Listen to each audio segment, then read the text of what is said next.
నెల్లూరు జిల్లా గూడూరు ప్రభుత్వ ఆసుపత్రి వద్ద ఉద్రిక్త వాతావరణం చోటు చేసుకుంది. పోలీసుల వేధింపులతోనే ఏడుకొండలు మృతి చెందాడంటూ అందుకు నిరసనగా ఏడుకొండలు కుటుంబ సభ్యులు వైసీపీ శ్రేణులతో కలిసి మాజీ మంత్రి కాకాని గోవర్ధన్ రెడ్డి గూడూరు ప్రభుత్వ ఆసుపత్రి వద్ద ఆందోళనకు దిగారు. ఒక్కసారిగా హాస్పిటల్ ఎదుట పెద్ద సంఖ్యలో జనాభా గుమికూడేసరికి గందరగోళ పరిస్థితులు నెలకొన్నాయి. నెల్లూరు రూరల్ డీఎస్పీ ఘట్టమనేని శ్రీనివాసరావు ఆధ్వర్యంలో భారీ పోలీసులు బందోబస్తు ఏర్పాటు చేశారు. ఈ సందర్భంగా మాజీ మంత్రి కాకాని మాట్లాడుతూ ఇది ముమ్మాటికి లాకప్ డెత్ అనే అనుమానాలు ఉన్నాయన్నారు. పోస్టుమార్టం వీడియో రికార్డింగ్, పారదర్శకమైన విచారణ జరపాలని ఆయన డిమాండ్ చేశారు. ఏడుకొండల కుటుంబానికి వైఎస్ఆర్సీపీ అండగా నిలుస్తుందని, పోస్టుమార్టం పూర్తయ్యాక ఏడుకొండలు మృతదేహంతో మనుబోలు పోలీస్ స్టేషన్ ముట్టడి కార్యక్రమం నిర్వహిస్తామని మాజీ మంత్రి కాకాని గోవర్ధన్ రెడ్డి హెచ్చరించారు. ఆంధ్ర రాష్ట్రంలో చంద్రబాబు నాయుడు ముఖ్యమంత్రి అయిన తర్వాత, కూటమి ప్రభుత్వం అధికారంలోకి వచ్చిన తర్వాత ప్రజలకు సంబంధించినటువంటి ప్రాణాలు గాలిలో కలిసిపోతున్నటువంటి పరిస్థితి. అటువంటి నేపథ్యంలో ఈరోజు ఇప్పటికే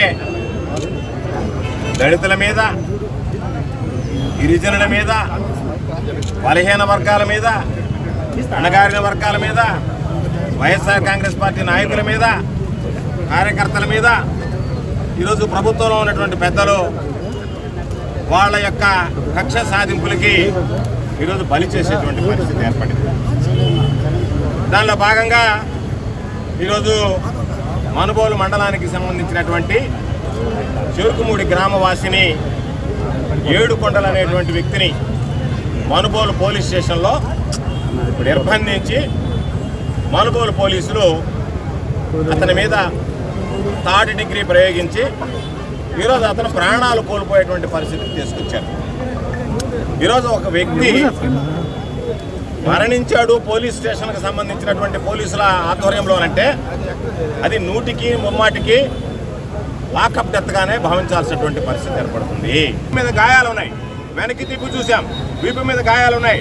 అధికారులు ఏం చెప్తున్నారంటే రకరకాలుగా చెప్పారు. అందుకే నేను వచ్చి ఆ కుటుంబ సభ్యుల చేత డీఎస్పీ గారికి వినతి పత్రం ఇచ్చాం.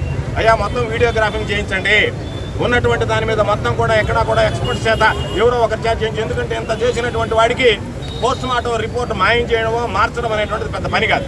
కాబట్టి ఇప్పటికే ఒక కథలు లేశారు.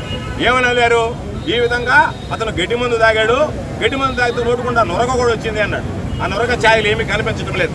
వైద్యుల్ని అడిగాం, మురళి అడిగాడు. మా మురళి గారు అడిగితే ఎక్కడా కూడా అటువంటి ఛాయలు కనిపించలేదు, తీసుకొచ్చినప్పుడు కూడా అటువంటి పరిస్థితి లేదు అన్నారు. అంటే ఇప్పటికే మేము ఉన్నతాధికారులకి దీని నుంచి ఏ విధంగా తప్పించుకోవాలని మీరు వాళ్ళకు సూచించారా, లేదు మీకు వాళ్లే సలహాలు ఇచ్చారా, ఉన్నతాధికారులు దీని నుంచి బయటపడాలంటే ఏం చేయాలనేటువంటిది మనకు అర్థం కావడం లేదు. ఇది జరిగింది. ఎందుకు చెప్తున్నామంటే ఈరోజు సాక్షాత్తు ఆధారాలు సహా సేకరించి ఒక మాజీ మంత్రిగా, మాజీ ప్రజాప్రతినిధిగా, మాజీ శాసనసభ్యుడిగా, శాసన మండలి సభ్యుడిగా మాకున్నటువంటి వైఎస్ఆర్ కాంగ్రెస్ పార్టీ నాయకులు అందరం మేము మీడియా ముందు వచ్చి మాట్లాడేటప్పుడు దానికి నిర్దిష్టమైనటువంటి ఆధారాలు ఉండాలి, ఆరోపణలు చేయాలనేటువంటి ఆలోచనతో చేస్తున్నాం. ఈరోజు మీరు ఒక్కసారి చూస్తే సాయికృష్ణ హత్య చేశాం. సాయికృష్ణను లాకప్ డెత్లో చంపేశారు. లాకప్ కేసులో హత్య చేసి కనీసం శవాన్ని కూడా మాయం చేసి ఈరోజు అతని బూడిదనిగా మిగిల్చి ఆ బూడిదని ఇవ్వండి అని చెప్పి పాపం కన్న తల్లి వేడుకునేటువంటి పరిస్థితి ఏర్పడింది. ఒక వ్యక్తిని మీరు చంపాలనుకుంటే తెలుగుదేశం వాళ్ళు మీరే పోయి చంపుతారు, మీరే దాడి చేస్తారు, లేకపోతే వాళ్ళని తీసుకెళ్లి పోలీసులు పురుకొలిపి వాళ్ళ చేత చంపిస్తారు. నేను అడుగుతున్నా చంద్రబాబు నాయుడు, నేను అడుగుతున్నా ఈ జిల్లా ఎస్పీని, నేను అడుగుతున్నా ఈ రాష్ట్ర హోంమంత్రిని, ఈరోజు ఆ బిడ్డని మీ పోలీసులు ఒక అడతెచ్చారే, ఆ బిడ్డలకు సంబంధించినటువంటి గోడుమని ఆ బిడ్డలు ఏడుస్తున్నారే, ఆ కుటుంబం బాధపడుతుంది, గోబుట్టులు అల్లాడుతున్నారే, వాళ్ళ మానసిక క్షోభ ఈరోజు మనం అనుభవిస్తే మనకు తెలుస్తుంది. కాబట్టి చంద్రబాబు నాయుడు తట్టుకోగలడా? చంద్రబాబు నాయుడు కుటుంబానికో, నా కుటుంబానికో ఇటువంటిది జరిగితే మనం తట్టుకొని నిలబడగలమా? అంటే దళితులంటే అంత చిన్నచూపా? దళితులంటే లెక్కలేనిదనమా? ఈరోజు మేము వచ్చాం కాబట్టి ఇది వెలుగులోకి వచ్చింది. లేకపోతే మీ ఆలోచన ఏదో ఒక విధంగా సాయికృష్ణ చేసినట్టు బూడి చేద్దామా, మరొకటి చేద్దామని. ఈరోజు ఎంత అరాచకంగా ఉన్నాయి పోలీస్ స్టేషన్లు. ఒక రైతుని తీసుకువెళ్ళి కొట్టే ఇదే ఎస్ఐ ఎవడైతే ఈరోజు లాకప్ డెత్ చేశాడో, ఈ హనీఫ్ అనేటువంటి వ్యక్తి ఈరోజు అతను తీసుకువెళ్ళి అక్కడ ఒక రైతును కొట్టాడు.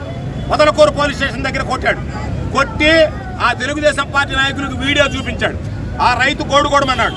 ఏ రోజైనా పోలీస్ స్టేషన్లకు రైతులను పిలిచి కొట్టి తెలుగుదేశం పార్టీకి వీడియోలు చూపించినటువంటి పరిస్థితి ఉందా? ఆ రోజు రైతులతో కలిసి మొదలకూరు పోలీస్ స్టేషన్ ఎదుటి ధర్నా చేశాం. డీఎస్పీ గారు వచ్చారు, మేము విచారణ జరిపించే చర్యలు తీసుకుంటామన్నాడు. డీఎస్పీ గారి నమ్మకంతో వెళ్ళిపోయాం. ఆ రోజే ఆ వ్యక్తి మీద చర్యలు తీసుకొని ఉంటే ఈ రోజు పాపం ఏడుకొండలు అనేటువంటి వ్యక్తి చనిపోయి ఉండేవాడు కాదు. ఆ రోజు మీరు చర్యలు తీసుకోలేదు కాబట్టి నేను ఏమి చేసినా తెలుగుదేశం పార్టీ నాయకులు కాపాడుతారు, ఈ ప్రభుత్వం నన్ను కాపాడుతుంది, నాకు లెక్కలేదు, ఏమైనా నేను చేయగలనేటువంటి ధీమా కల్పించారు కాబట్టి మీరు ఈరోజు అతను ధైర్యంగా ఆ ఏడుకొండలు అనేటువంటి వాడిని చంపినా కూడా ఈ ప్రభుత్వం నాకు అండగా నిలుస్తుంది. నేను ఎస్పీ గారిని అడుగుతున్నా, ఆ రోజు ఒక రైతు మీద దాడి జరిగినప్పుడు, అమానుషంగా రైతును కొట్టినప్పుడు ఆ రైతు సాయిబాబా పట్టణం తీసుకొచ్చి దాని మీద పెట్టుకుని వెంకటేశ్వర స్వామి మీద ప్రమాణం చేసినప్పుడు ఆ రోజే మీరు ఇటువంటి వ్యక్తి మీద చర్యలు తీసుకుని సస్పెండ్ చేస్తుంటే ఈరోజు ఆ కుటుంబానికి పాపం ఆ గోడు ఉండేది కాదు, ఆ కుటుంబం గోడుకోవడం అనేది కాదు, ఆ కుటుంబం వాళ్ళ సభ్యుని కోల్పోయేటువంటి వాళ్ళు కాదు, ఆ కుటుంబం పెద్దలు కోల్పోయి దిక్కు లేకుండా పోయేటువంటి పరిస్థితి ఏర్పడేది కాదు. A new dawn rises in Stonehouse Paid, where dreams take flight and learning finds purpose. Born from the vision of our directors to create a stress-free learning environment where every child grows with confidence, joy and curiosity. A strong IIT and NEET foundation with AI, coding and robotics program nurturing innovators for tomorrow.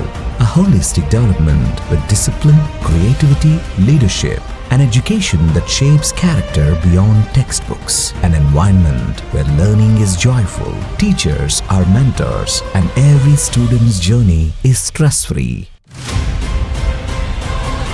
Viswasai Group of Schools, educating future-ready minds through stress-free education. Now open at Stonehouse Paid, playgroup to grade 7. A vision of stress-free education from the directors of Viswasai.